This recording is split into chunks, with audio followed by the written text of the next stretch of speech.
Es probable que lo peor que le pueda suceder a un cristiano es la tibieza. Y lo dice cuando habla las iglesias, creo que era la de la Odisea.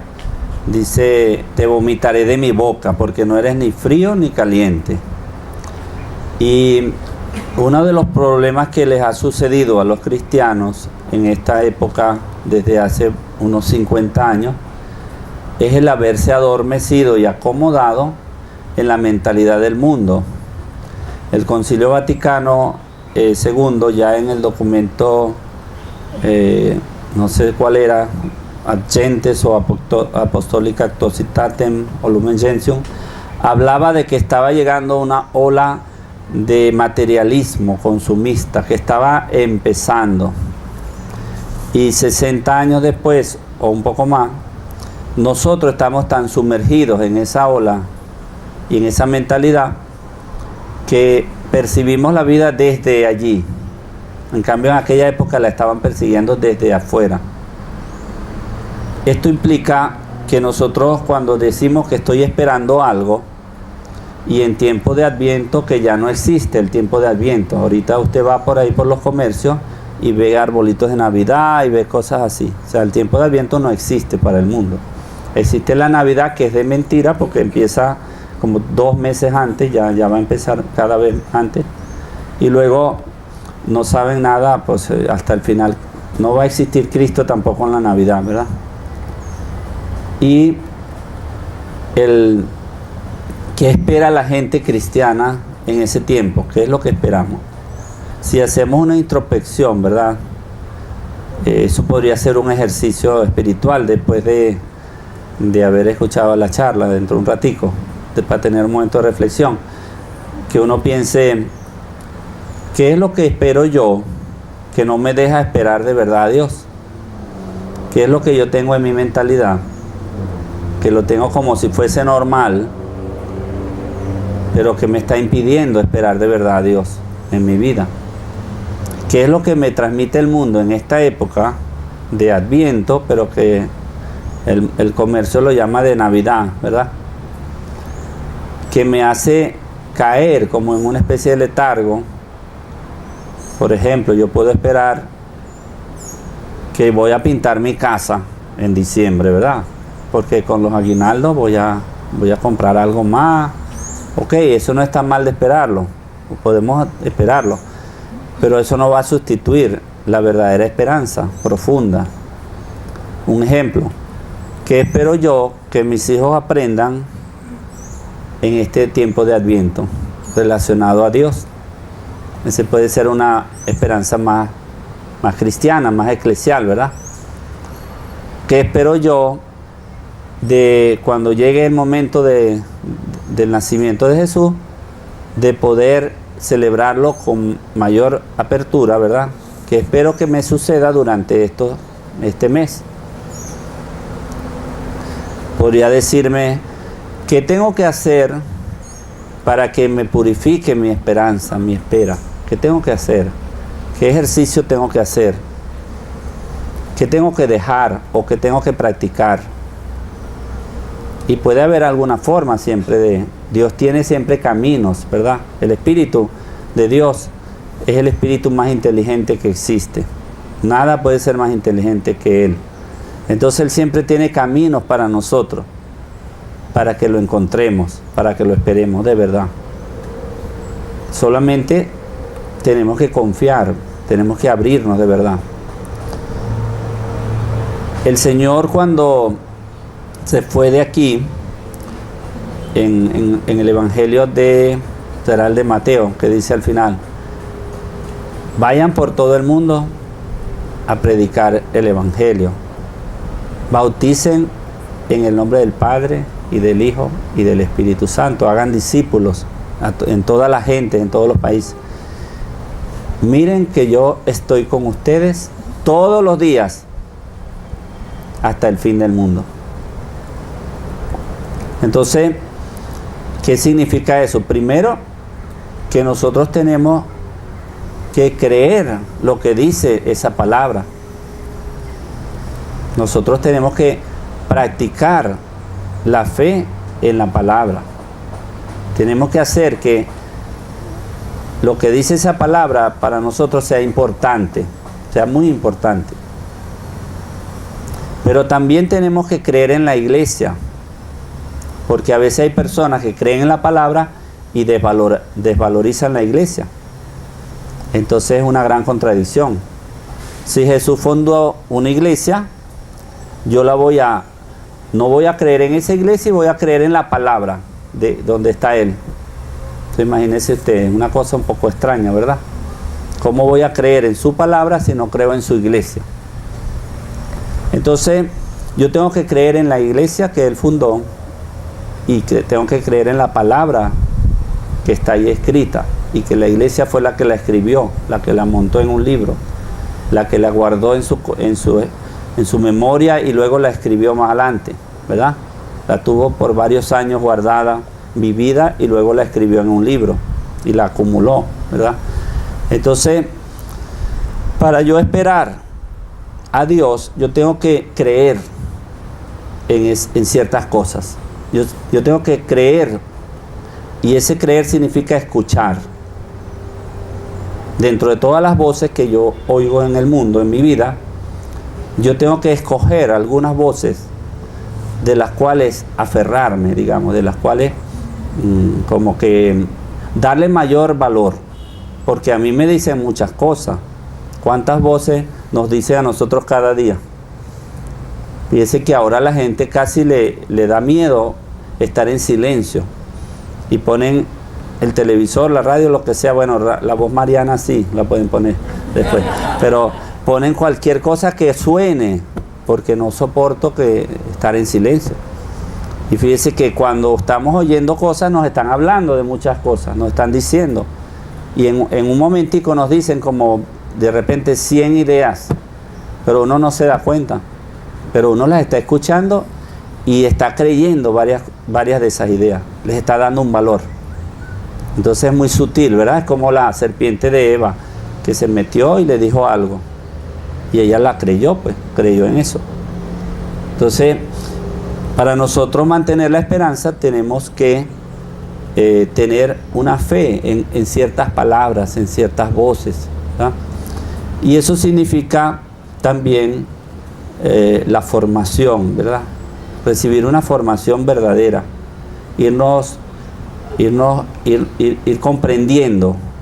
Por ejemplo, en el Concilio Vaticano II dieron un concepto en la Lumen Gentium y en otras de los documentos, que dice que todos nosotros en la iglesia tenemos la misma dignidad por ser bautizados. ¿A ustedes les han enseñado eso claramente? Puede ser que algunos, pero no a todos. Si yo le pregunto, ¿el sacerdote tiene la misma dignidad que el laico o no? ¿Sí o no? Sí lo dicen como asustados, ¿verdad? Porque no se atreven, pero sí la tiene. Ahora, que el sacerdote tenga un sacramento que implica muchas cosas, sí es verdad, ¿verdad? Es la cabeza, Cristo como cabeza, todo eso. Pero como dignidad de cristiano, tiene la misma dignidad. Entonces, ¿eso qué significa? Que usted como cristiano, si va para el infierno, no es culpa del sacerdote, ni es culpa del obispo, ni del papa. ¿Es culpa de quién? Si la iglesia en Barquisimeto dentro de 50 años no existe, no es culpa de los sacerdotes solamente, ni de los obispos, sino de quién. Porque cuando hablamos de dignidad, hablamos de responsabilidad. Y cuando hablamos de conversión, hablamos de que la conversión tiene que tener un estímulo en cada uno de nosotros. Yo no puedo convertir a nadie, yo no puedo obligar que se convierta a nadie, yo no puedo amenazar a nadie para que se convierta. Yo tengo simplemente, como sacerdote, que tratar de vivir mi conversión humildemente. De paso, me va a ser más difícil que a los laicos, aunque parezca mentira. Porque, dado que yo estoy en las cosas de Dios, quizás no me da tiempo de orar, ¿verdad? Dado que yo estoy en las cosas de Dios, quizás no me da tiempo de reflexionar los consejos que le doy a los laicos, ¿verdad? No tengo por qué aplicármelos a mí porque yo soy el que los doy, ¿verdad? Dado que yo estoy en las cosas de Dios, tengo el poder de perdonar un pecado, porque en nombre de Cristo, ¿verdad? Yo represento a Cristo, pero quizás yo no pienso en mis pecados. Entonces a veces no crean que es tan fácil que un sacerdote se convierta. Por eso el camino de la iglesia tiene que ser asumido por todos. Un ejemplo también que nosotros hemos tratado de llevar aquí como práctica, cuando celebramos las misas en esta casa, hemos creado una situación intermedia de tratar de no usar instrumentos musicales, ¿verdad? ¿Por qué lo hacemos? Para un poco forzar a que todo el mundo entienda que la misa la celebramos todos juntos. Que las ganas de celebrar la misa tenemos que tenerla todos. O sea, yo no puedo, como laico, ir a misa porque el cura quiere dar misa. Entonces yo voy porque el cura va a dar la misa y quiere dar misa. No. Yo tengo que entrar a la iglesia porque yo quiero celebrar la misa. Yo quiero estar allí en esa celebración, participando. Es como que tú digas, voy a una fiesta y la muchacha de los 15 años es la que va a bailar el vals, el papá de la muchacha va a hablar bonito y yo me voy a sentar en un rincón a mirar todo. Pero no voy a comer, no voy a bailar, no voy a hacer nada. ¿Qué le parece? ¿Para qué vas a ir? Entonces igual, yo voy a la misa porque el padre, que bueno, se viste bonito, habla más o menos, etcétera. Entonces yo voy, espero más o menos, ya está terminando ya, y me voy, ya cumplí. Eso no puede ser una igual dignidad ni una corresponsabilidad, no puede ser. Entonces, en la medida que el laico va asumiendo su estado de ser bautizado y va llenando ese de contenido en su vida y va descubriendo cómo tengo que participar en la misa, cómo tengo que participar en la iglesia, cómo tengo que vivir el Adviento, cómo tengo que ser fermento para el mundo en el tiempo de Adviento, cómo tengo que esperar la venida de Jesús. Entonces, en ese sentido, yo no puedo creer que si voy al infierno es culpa del sacerdote, porque ahí quizás consiga algunos sacerdotes, no sé, pero o sea, yo no puedo creer que es culpa de los demás. Y por eso lo más saludable para un cristiano es acostumbrarse a mirar su propio pecado con nombre y apellido, con pelos y señales, y no crear una anestesia, que es lo que se llama estar acomodado, ¿verdad? Vivir de una forma donde tú no eres ni chicha ni limonada, pero te crees que estás bien, y ese es el peor engaño. Por eso dice, te vomitaré de mi boca. Y en ese sentido, cuando creemos que Jesús, lo que dice en la palabra es verdad, tenemos que creer, si es verdad y la iglesia es verdad, significa que debemos descubrir cuándo Él está viniendo la segunda vez, ¿verdad? ¿Cuándo va a venir? ¿Será cuando alguna secta protestante dice, se va a acabar el mundo? ¿Será ahí que va a venir? Nosotros como iglesia tenemos otra forma de percibirlo. Jesucristo está viniendo constantemente por segunda vez a nuestras vidas. Y está viniendo en lo que Él nos dejó. Si queremos plantear nuestra vida como un drama de salvación, tendremos que buscar dramáticamente cómo salvarnos. La crisis que estamos viviendo en este momento en Venezuela nos ayuda a entrar en esa lógica, una lógica de salvación dramática y no una lógica de acomodo. Ayer decíamos, ¿quién sabe si vamos a comer hallaca? Qué bueno que pensemos de esa forma, qué bueno que sintamos esa falta, gracias a Dios. Porque la hallaca es una falsa espera también. Porque tú quizás no has hecho nada para convertirte en Adviento, para que Dios entre en tu corazón, pero te comiste 4 hallacas. ¿Te crees que te salvaste ya? Es mentira, no has hecho nada. Quizás hay gente que no comió hallacas, pero tú te comiste 4 hallacas. Pero a ti no te importa que nada más nadie comió hallacas, solo yo. Entonces, en ese sentido, nosotros tenemos que descubrir la iglesia como el lugar de la salvación. Tenemos que descubrir la palabra como el camino de la salvación. No podemos pensar que lo que está en nuestra cabeza es la palabra de Dios. No podemos pensar que nuestras ideas son las ideas de Dios. A veces sí, pero no podemos estar seguros todo el tiempo. No podemos pensar que solamente nuestra práctica, nuestra casa, nuestra familia es la salvación total.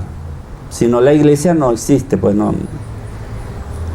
Una cosa es tratar de hacer que tu familia sea una iglesia doméstica y otra cosa es tratar de neutralizar la iglesia con tu familia. Transformar la iglesia en una banalidad. Porque tu familia es la que manda, pues, con sus valores, sus cosas, pero no se evangeliza nada en tu familia. Entonces, en ese sentido, si uno valora la iglesia, si uno valora, quiero encontrar a Cristo. ¿Dónde vas a encontrar a Cristo? Porque tú quieres encontrarlo. Tú eres como la novia que está enamorada y quiere encontrar al novio. Entonces has dejado todo. A ver, ustedes las chicas que hay aquí, ¿qué dejaron ustedes cuando el novio les calentó la orejita? ¿No dejaron nada? ¿O eran muy pobres y dijeron, ay, un príncipe azul, ya está, me salvé?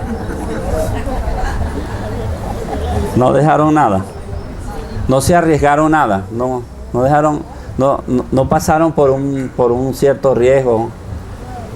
Y si este calamar me sale...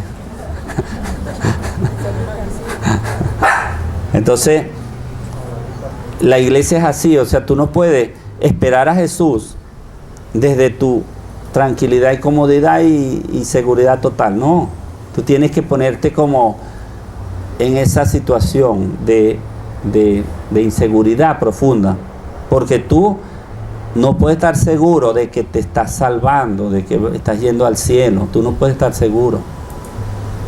Tú tienes que tener como una radical inquietud, como una sensibilidad muy profunda. Preguntarle, Señor, ¿te agrada mi vida? ¿Te agrada lo que yo estoy haciendo? Señor, he actuado bien últimamente. He sido más ardiente en cuanto al amor a Dios y al prójimo. ¿O me he quedado estancado? Señor, ¿qué quieres de mí?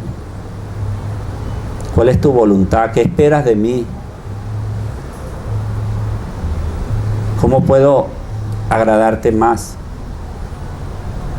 Quizá la gente que se casa se olvida de eso, ¿verdad? Al tiempo dice, ¿cómo puedo agradar más a mi esposo? Quizás lo que ve son los defectos, los rollos, y no está pensando en cómo agradar a mi esposo, ¿verdad? Pero podría preguntárselo. Entonces, la idea de la espera no es solamente esperar cómodamente lo que me conviene, lo que me satisface y me hace sentir tranquilo y me llena y yo soy Dios, sino la idea de esperar es cómo construir una espera decente, cómo prepararme yo mismo cada día, cómo renunciar a cosas, cómo cuestionarme, cómo ir más allá, cómo amar un poco más, cómo ser más generoso, cómo ser más humilde, cómo romper algo que estoy acostumbrado, cómo dejar de torturar al que vive conmigo con mis actitudes o torturarlo un poco menos, cómo ser más abierto con los defectos de mi prójimo y cómo poder practicar el amor de Cristo un poco más en mi propia familia. O sea, yo no puedo ser cristiano sin tratar de construir mi esperanza de manera concreta. Yo no puedo desvalorar la palabra, no puedo desvalorar la iglesia, los sacramentos, la confesión, la Eucaristía. Cuando celebramos la Eucaristía, ¿qué esperamos? Cuando yo vivo el ofertorio, ¿qué espero? ¿Qué le doy a Cristo? ¿Qué le doy al Padre en el ofertorio?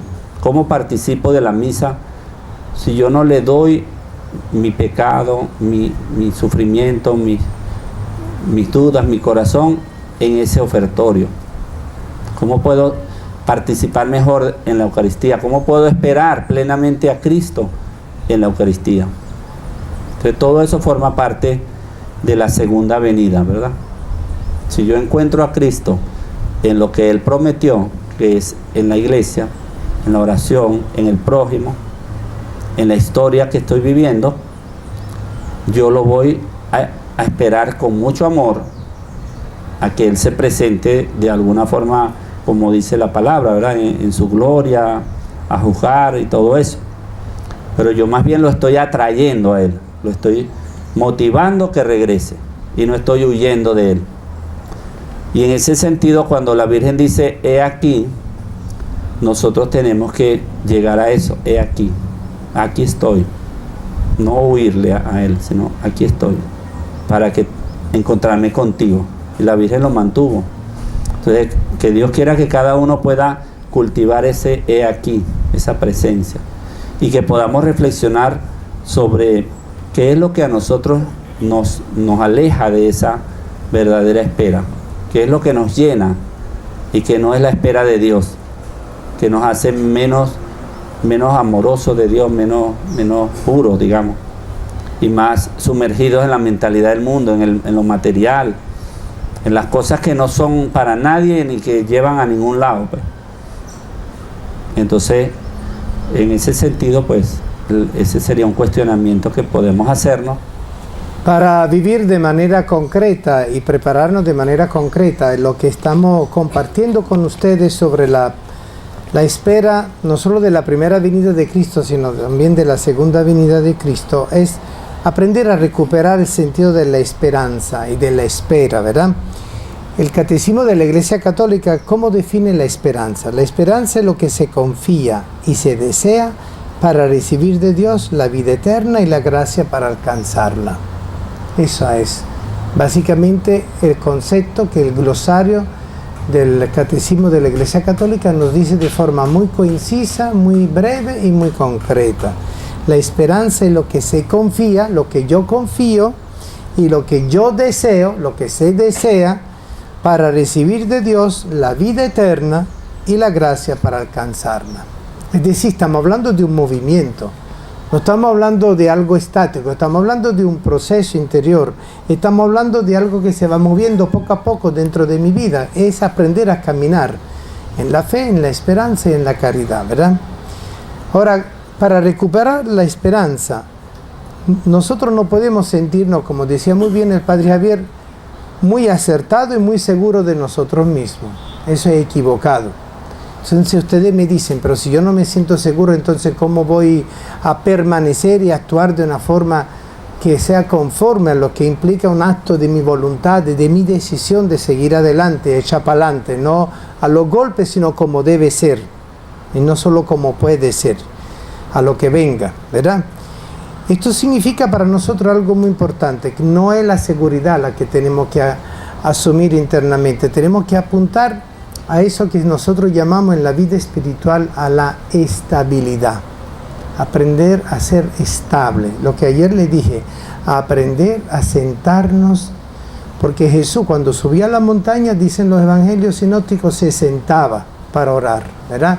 A aprender a sentarnos en Cristo, con Cristo y por Cristo, pero dentro de nosotros mismos, para adquirir una estabilidad, porque si yo me quedo en una montaña con el piso inclinado, paradito, ¿verdad? Estoy un poco, no solo incómodo, sino inseguro, los pies están trabajando doble, ¿verdad? Pero si yo agarro y me siento en la piedra que está por ahí, o en la grama, ¿verdad? Ahí donde hay un lugar para poderme sentar, yo estoy sentándome en la montaña, estoy descansando de la fatiga de haber subido, porque subir a la montaña interior cuesta, se cansa, porque hay que aprender a ir en contra de uno mismo, ¿verdad? Y después uno se sienta, y ese sentarse espiritualmente equivale a una actitud de confort, de acomodo, ¿verdad? Y uno se sienta. Santa Teresa inclusive dice que cuando vamos a orar, tenemos que adquirir la postura más cómoda para poder orar. Es decir, nosotros no nos podemos sentir incómodos, sino cómodos.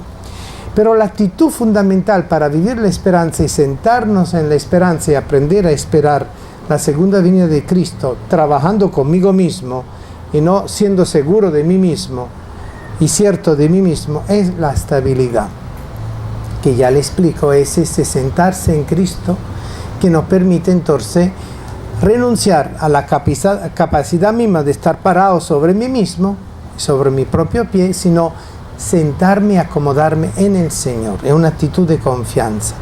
Pero esa estabilidad tiene 3 características para alcanzarse, que entonces se transforman en la característica misma del vivir la esperanza. Son 3: la perseverancia, la identidad y la permanencia. ¿Qué significa perseverar? Que a pesar de y a través de lo que ocurre, yo persevero en Cristo. Cristo nunca deje de ser la razón principal de mi vida. Esté soltero, casado, viudo, divorciado, mal acompañado, bien acompañado, ¿verdad? Esté rico o pobre, esté bien o mal, ¿verdad? Aprender a perseverar en Cristo. Es una actitud fundamental.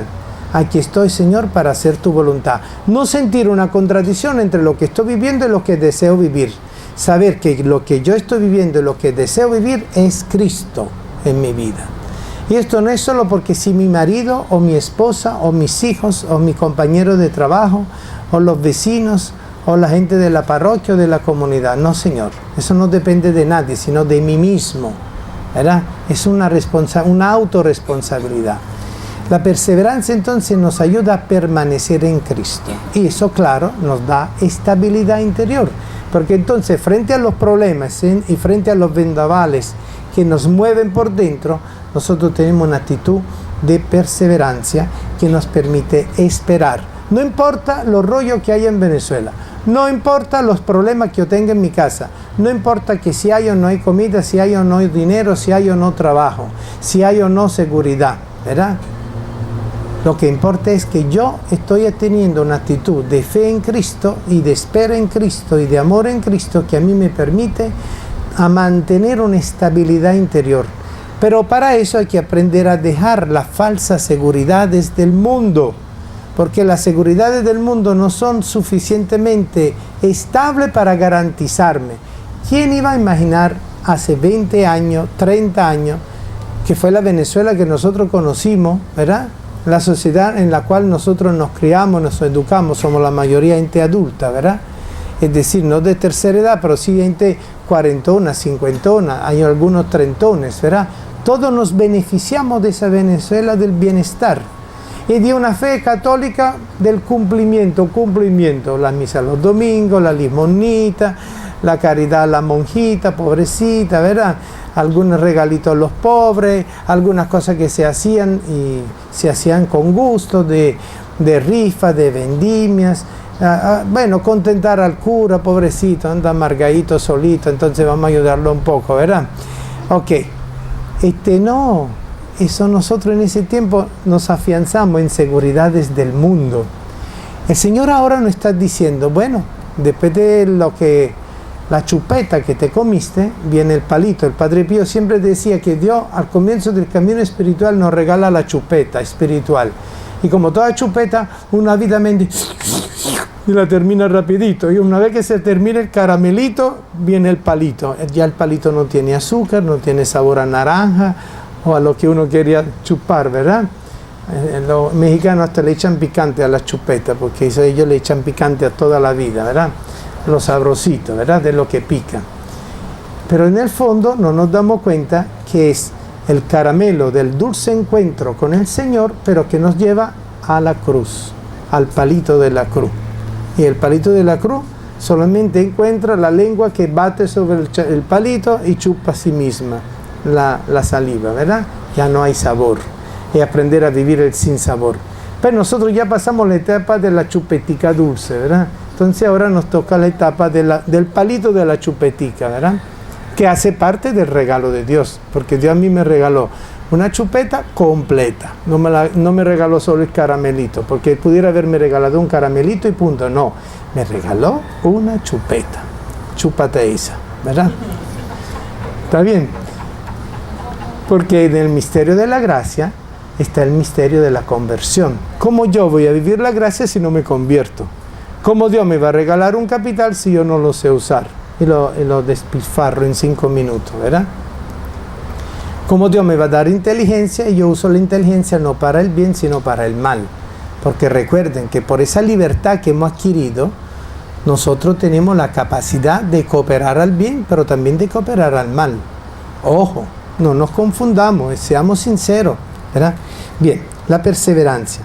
La otra parte que le dije, la identidad. Yo me identifico en Cristo. Ya no soy yo el que vive en mí, es Cristo que vive en mí. Esa es mi identidad de cristiano. Yo no soy solo Antonio. Yo soy Antonio porque Cristo vive en mí. Y cada vez que Cristo vive en mí, yo aprendo a hacer de Antonio una persona que tiene a Cristo en su corazón, en su vida, en sus decisiones, en su manera de pensar, actuar y sentir. Por lo cual, todo el tiempo acepto que Jesús me cuestione, y no solo cuando yo quiero. Y la oración y la contemplación es escuchar lo que yo quiero decirme a mí mismo para complacerme, para quedarme tranquilo. No, Señor, la oración y la contemplación no son para eso. La oración y la contemplación es para escuchar lo que Dios quiere decirme, no lo que yo quiero que Dios me diga a mí, lo que me conviene.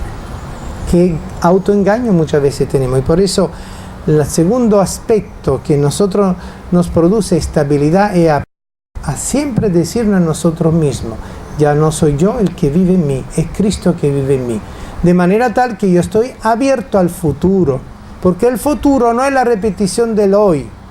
Ojo, el futuro es lo que va a venir y lo que se va a dar y lo que yo puedo hacer y realizar para que el futuro sea mejor del presente y del pasado. Ojo, tenemos una visión muy materialista y muy consumista. Una experiencia de eso es el seguro, ¿verdad? El seguro, que en el fondo es un inseguro porque no sabes si te van a pagar, ¿verdad? Que han inventado tantas excusas para que tú pagues, que después no puedas pagar y beneficiarte de ese capital que tú le diste. Muchas veces esos seguros son expresión de nuestra inseguridad, que queremos asegurar con nuestro propio seguro, ¿verdad, Marchán? Bueno, sin alusiones personales, ¿verdad? Entonces el buen vendedor de seguro es aquel que logra hacer sentir inseguro a la persona. Pero ¿cómo vas a asegurar tu carro, chico? Pero ¿cómo no te vas a asegurar tu vida? ¿No ves que te pueden robar, te pueden asaltar? ¿Cómo no te va a asegurar la salud? ¿No ves cómo están esas clínicas? Tú con un buen seguro te asegura el tratamiento, porque ahora las medicinas solo se consiguen si tú te hospitalizas. A mí me pasó en agosto que quedé hospitalizado, además que estaba mal parado, también porque ahí me aseguraron todo el tratamiento. Desde que entré hasta que salí y para un poco después, ¿verdad? Fíjense usted.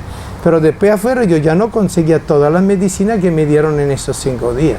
Ojo, el seguro de verdad asegura eso relativamente. Por eso entonces nosotros estamos abiertos a un camino de identidad diferente. Y el último aspecto, después de la perseverancia y de la identidad, que produce esa estabilidad interior que no es autosuficiencia y autoseguridad, es la permanencia. aprender a permanecer en la voluntad del Padre. Que no se haga mi voluntad, sino tu voluntad, Señor.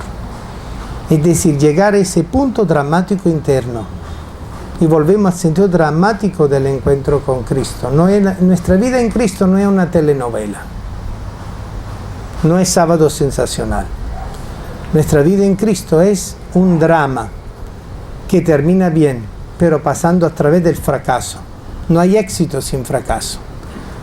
¿Cuántas veces nosotros presumimos y vemos que nuestra vida es una cuerda de resultados inútiles que no han fraguado? Entonces nos sentimos en crisis. Buscamos al cura, al psiquiatra, después buscamos el alcohol y otras cosas, ¿verdad? El sexo. Hacemos muchas cosas para engañarnos a nosotros mismos y no asumir nuestro fracaso. Y no nos damos cuenta que asumir nuestro fracaso es el comienzo del éxito.